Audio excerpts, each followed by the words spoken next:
فاسألوا أهل الذكر إن كنتم لا تعلمون.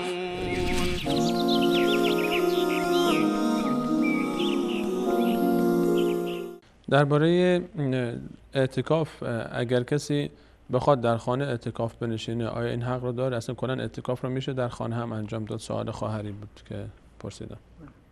اعتکافی که مشروع هست و تعریف شده به عنوان یک عبادت در آموزه‌های دینی ما، یعنی این که شخص مسلمان یک فرصتی و مدت زمانی را اختصاص می‌دهد به ماندن و نشستن در مسجد و این خیلی در مسجد حتما در تعریف این اعتکاف وجود دارد و بنابراین هست که اعتکاف در غیر مسجد جایز نیست. حتی در مسجدی که نماز جماعت در اونجا برگزار نمی شود اعتکاف نشستن جایز نیست، زیرا که این منجر می شود به این که انسان نماز جماعت را در واقع کند یا این که حداقل بارها از معتکف خودش و محل اعتکافش بیرون برود.